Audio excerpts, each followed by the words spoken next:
Good morning. My name is Scott Henderson. I am the co-founder and CEO of the Salad Station. I'm sitting next to my mom and my partner, Cindy Henderson. Welcome to our farm. I'm humbled to share my story as a farmer's daughter and how that journey has shaped our Salad Station. To start with, I married my high school sweetheart. We have 3 children, 7 grandchildren who we dearly adore. But I do love to work. She likes to work a lot. I do work a lot, and I love to work. I'm very excited to share that I'm able to spend time at the Salad Stations and cheer on all the celebrations of our new store's opening.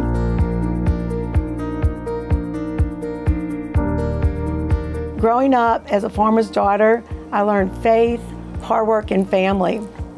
My dad was my inspiration. He worked from sunup to sundown. The one thing he instilled to me was, we'll put the faith in it and we'll worry about it another day, and we trust. My dad came from a generation of 8 children, and they all was raised right here on this property. He went on to be really out of the all 8, the one that carried the farm tradition on. As a child, we were expected to help our family. We'd get up in the morning, my brother's 6 years older than me, so he would leave my dad and he would be on the fields, he would drive the tractor, and we had a packing shed where my mom and I would leave home and we would actually work. The workers would actually hand pick all of the bell peppers and put them in bushels, and they put them on these big trailers and bring them to the shed. And then I would take the bell peppers, and as Scott is holding, and I would do this, and I would top the top of the bell pepper. Now you gotta remember, I had a stool, I was, very, very young, and make it look beautiful. I learned very, very early at a young age, watching my dad work from the heart. As the farm started to grow, and my uncle was growing to make the farm, which now is the largest farm in the state of Louisiana, my dad joined the farm. My dad, with his engineering background, brought new technology to the farm, like modern irrigation, modern fertilization, food safety. So my dad really came in and utilized his background in engineering to help grow the farm and make it more technology advanced. Also, during that time when Ronnie worked here at the farm, the boys would come to work with him, of course, as they thought this was pretty cool to work on a farm. At this point, I'll tell you, I did not think it was cool. They did, and so they'd be hungry, and Scott would his favorite food, I believe, favorite thing is to eat a raw bell pepper. And people tease us because we eat raw bell peppers always. I had worked there since I was 8 years old, and with my dad's support, he wanted me to have a college degree. So I couldn't get too far away, but I went to the local university here in Hammond and had a marketing degree. I took a job with a local newspaper, and I sold advertising. Now, to this day, some of the best and most important relationships we have made in our business were those ones that I built in those years, and not even knowing. Realtors, bankers have really become part of our story. And this is truly how it all began. So in 1993, I decided to leave my successful marketing job and open our first retail store in Ponchatoula, and it was named Berrytown Produce. My uncle and my grandpa always had a dream of having a place to sell their local vegetables, not only to the grocery stores, but for the family to own their own grocery store, which is where Berrytown was born. We had a very small budget. We were a small family. It was a push to do this. So my brother and I were also partners in this business, and I had to get creative and press on to make this be more than just fruits and vegetables that came from the local farm, which it was mostly. But we started selling local wines with our own label on it. We incorporated corporate gift baskets. Every vegetable you ever wanted to do. Did everything. We even had a snowball stand. Yeah. Oh, you remember the snowball stand. I always forget about that snowball stand. It was one of those things on a wild hair. One day I said, why not have a snowball stand? And we would have our snowball, and then we would have our snacks. But as soon as that was done, it was time for work. We bagged potatoes, so my dad and my mom purposely would order unbagged potatoes so we would have a job. It was later in life I realized, oh, you could order potatoes already pre-bagged. So we were responsible for bagging all the potatoes early on to give us a job every day to do. During this time when Scott's talking about, he was like 8 years old, I believe, we decided we were going to have a new addition to our family, and we had a baby girl. My mom would strap my sister to her front and wear her while she was cashiering. And this is 2 or 3 days after my sister was born. So not only was it my brother and myself working and my dad, But now we had a 1-month-old baby sister strapped to my mom, cashiering and making gift baskets as well. After many, many years of hard work, Berrytown, through all of us, is a very successful business. And now actually, Berrytown is somewhat of a landmark to Ponchatoula. It's certainly a spot to where if you're traveling through, you want to stop there as a tourist to get your wines and your specialty Louisiana items. So over the course of 30 years, we celebrate, 30 Ponchatoula years. is a landmark for Ponchatoula, Louisiana. It's a little antique town, and I'm proud to be part of that history there. And one day, we would always stop for breakfast at this donut shop. And one day I was talking there, and I realized that the owners of this donut shop, it had been open like 25 years. They needed to sell. They were elderly. And so it really intrigued me. I'm thinking, oh, this is interesting. So I went home to my engineering husband and asked him, hey, what do you think about a donut shop? I think it's a good investment. We can do donut shop. It's probably very easy. And he said, well, one problem. We don't know how to make donuts. We named it Berrytown Cafe, made the deal, renovated the building almost to match our produce market. It was great. We loved it. And so that was a little change of pace. Well, the one thing I never thought about, and I thought it was an easy job, donut workers go to work at 1 o'clock in the morning. I noticed the donut boy was getting off work at 10 o'clock a.m. I was like, wow, that's kind of early to be finished with work. And I got to thinking, we can do more. You know, there's always more. Now remember, I did not work at the donut shop. So I developed this menu, a lunch and 2 sides. At this point, the donut shop is now a full-fledged restaurant from 2 a.m. until 2 p.m. We were at the situation in our life. The boys were older, they were playing baseball, and we were at the ballparks. I mean, anyone who knows baseball, it goes on forever. So we'd be sitting at the ballpark, he and I, overtime game, a baby crying, and this man on his way home, he was gonna have to get up at 1 o'clock in the morning. So then I started feeling bad about my aggressiveness, entrepreneurship of another business, and I knew I had to get my husband out of this. So our realtor friend, within a month, had a buyer, and my dad was relieved of his donut duties forever. He was more of a babysitter for a little while. He did all the pickup, drop off. I'm back at my store everything's going really smooth now. We're a family of 5, just all's perfect. I was getting a little bored. My dream was to have an ultimate superstore, a place where I can bring everything that I've learned from the donut shop, the king cakes, the gourmet gift baskets, everything I learned from my dad. I knew how to buy, I knew the produce business. Why not go bigger? Well, what my mom did was take all of our history from the farm to the donut shop to making lunches in the fields for workers to making lunches at Berrytown Cafe. And she created this massive superstore that had a gift basket section. It has a fudge section. Make fudge. Those lunches that I wanted him to sell, I sell now. The king cakes also, what he invented, I sell now. So there was a lot of things along our journey in the food industry that we learned the hard way and worked really hard as a family, going back to the days of the beginnings of my dad. Scott decided one day that he can do a little more after school than just stock shelves. That was a little boring to him. And I had this feeling as entrepreneurship was just beginning to phase in. He decided he wanted to do a wholesale route, that we should sell wholesale produce. Berrytown did not have a wholesale business, and I thought there was an opportunity to do wholesale business to our local restaurants. So I asked my mom and dad for the opportunity to create a wholesale business from Berrytown where I could deliver the produce.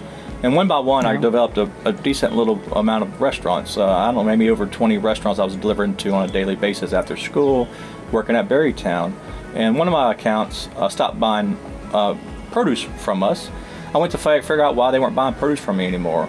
And when I went there, I realized they were closed, and they had a sign on the door. Well, that's when my brain started kind of thinking. Entrepreneur coming. So I knew they bought a lot of produce from So they had to have a good business. Somebody was eating there, right?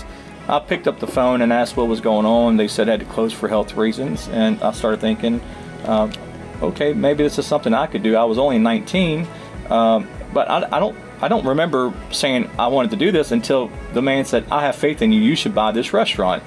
And so that's when I think I went to my mom and said, Yeah. hey, I have this idea that I may open a new restaurant.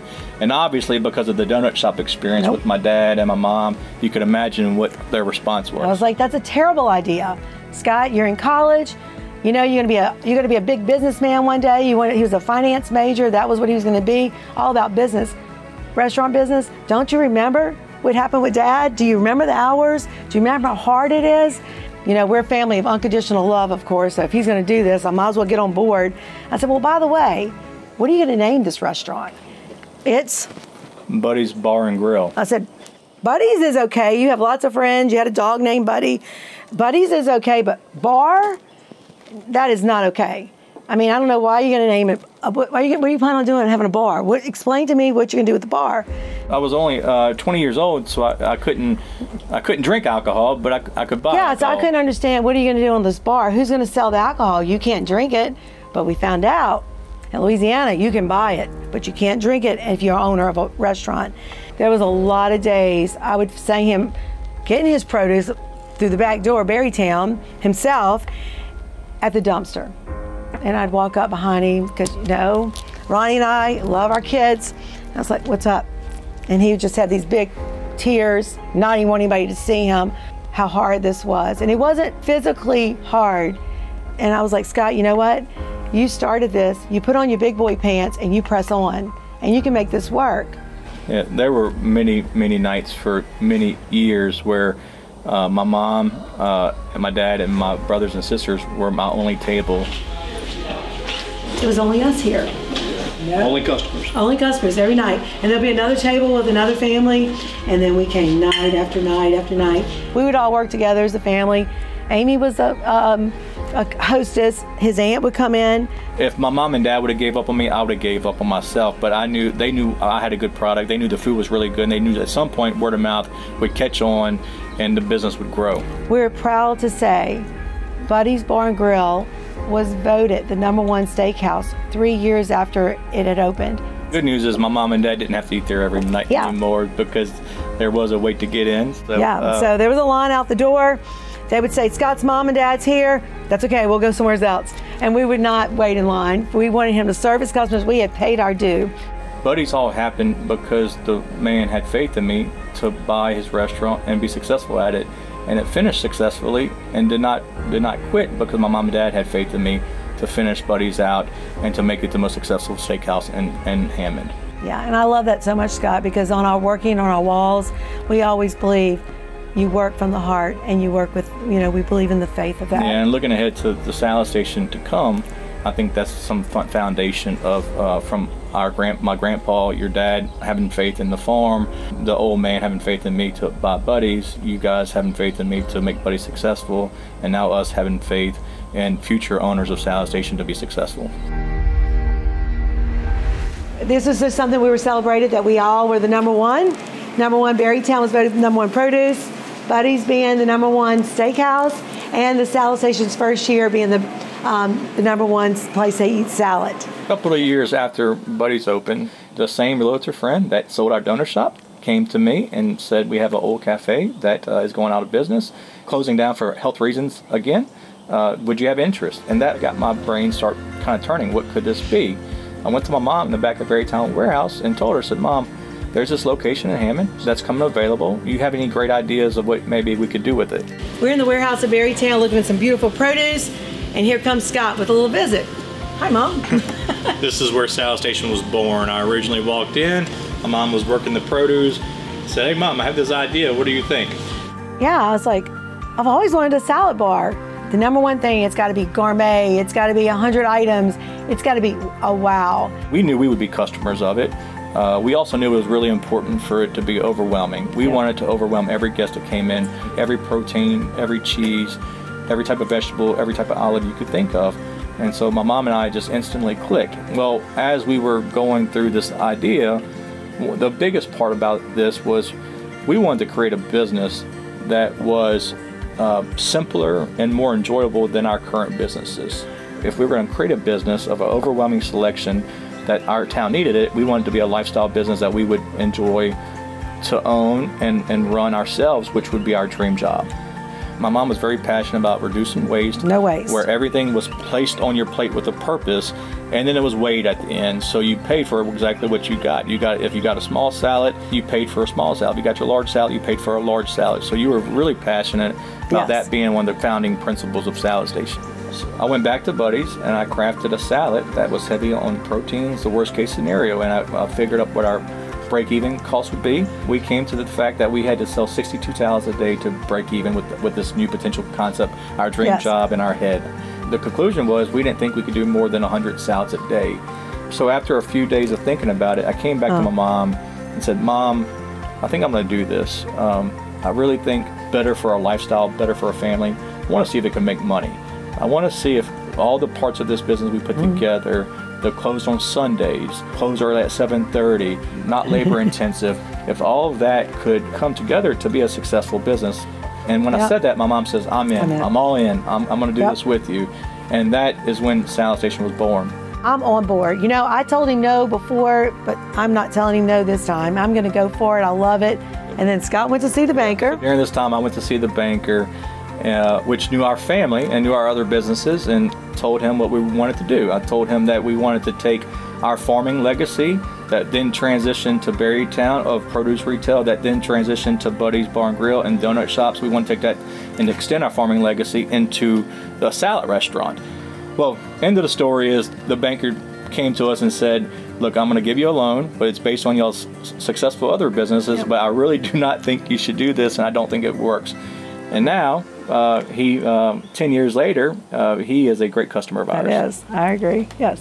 So now we have the okay, and immediately, no time wasted. We don't do any of that. Scott decided he's going to start these renovations himself to cut all costs. You know, we watched that bottom line. And so as I was on my way here one morning to check on the painters and see what was going on, and I walked in the door and I saw that Scott had someone paint. Creativity is the gift of God. And I immediately knew that was my answer. Scott and I can do this and make it successful. We knew how to buy the produce, we knew how to display the produce, we knew what fresh produce was.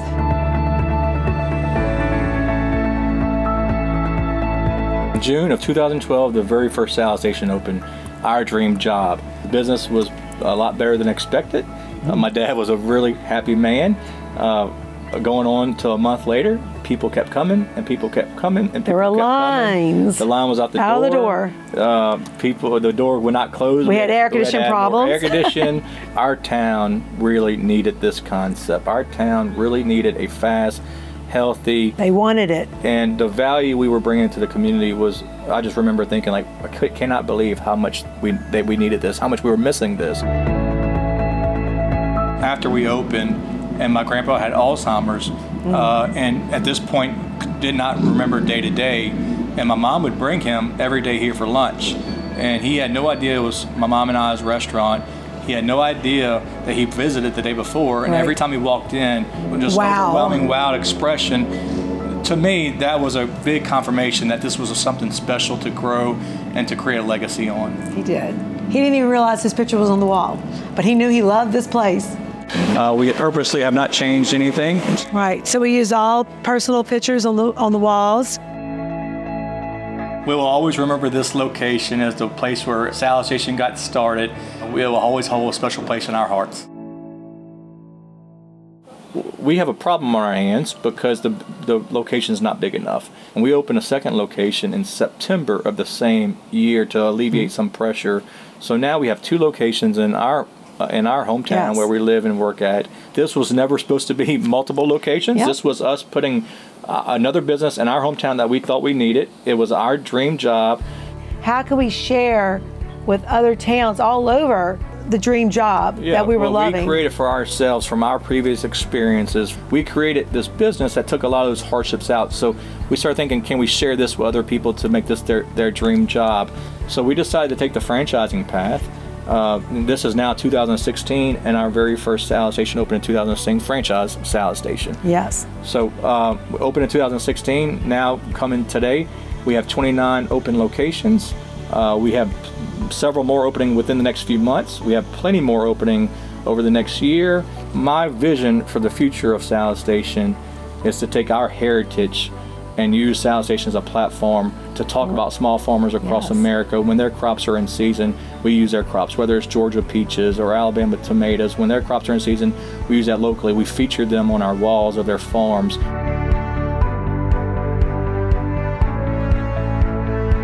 We now have faith for our future franchisees to grow our concept, our family, our brand standards into their local markets and cities and states throughout this country. And I hope you make the decision to join our family. We will be here for you, but you have to have faith, and you have to be on board and have faith in us and our systems and what we've learned from 1993 to where we are today.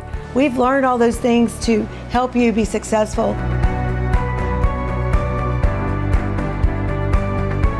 And still today, very proud to be a farmer's daughter, and I hope he will be proud to be a son of a farmer's daughter.